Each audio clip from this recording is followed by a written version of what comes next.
দেয়ালে দেয়ালে নতুন শিল্পকর্ম আঁকছেন গাজীপুরের শিক্ষার্থীরা।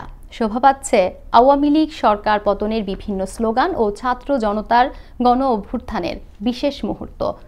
জেলা প্রশাসন বলছে, এক্ষেত্রে বিভিন্ন উপকরণের মাধ্যমে শিক্ষার্থীদের দেয়া হচ্ছে সহায়তা।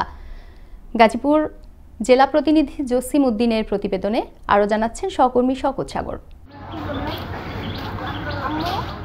কদিন আগেও যেসব দেয়ালে ছিল ঘৃণা ও দ্রোহের বহিঃপ্রকাশ, এখন সেসব দেয়ালই নজর কাটছে নতুন বাংলাদেশের প্রত্যাশার আহ্বানে। ছাত্র জনতার রক্তস্নাত গণ অভ্যুত্থানের পর রংতুলির রঙিন আঁচড়ে বদলে যেতে শুরু করেছে গাজীপুরের এক একটা দেয়ালের বুক। দল বেঁধে জরাজীর্ণ ও পুরনো দেয়ালে থাকা পূর্বের নানা লেখা মুছে রংতুলিতে বৈষম্যহীন স্বপ্নের বাংলাদেশকে এঁকেছেন শিক্ষার্থী ও স্বেচ্ছাসেবীরা। স্বৈরাচারের পতন ঘটিয়ে ছাত্র সমাজ একটা নতুন দেশের সূচনা ঘটিয়েছে।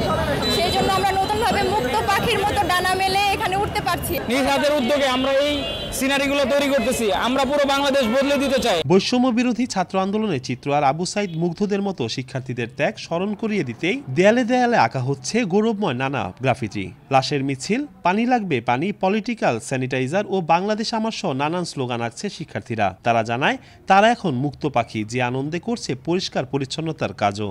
শপথ নিলাম আর যাবে না একটি প্রাণ। এখন শপথ নিছি যে আর কোনো স্টুডেন্টরা যেন মারা না যায়, তার যেন ভালো থাকে।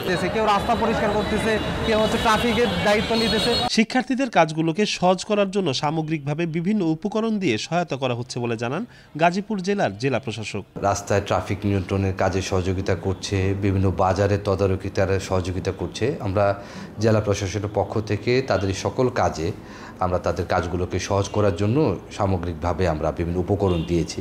শিক্ষার্থীরা নতুন দেশ গড়ার যে প্রত্যয় নিয়েছে, সেই প্রত্যয়েরই একটি অংশ এই কার্যক্রম, যা ইতিমধ্যে প্রশংসা কুড়িয়েছে সর্বমহলে। শওকত সাগর, আনন্দ টিভি, ন্যাশনাল ডেস্ক।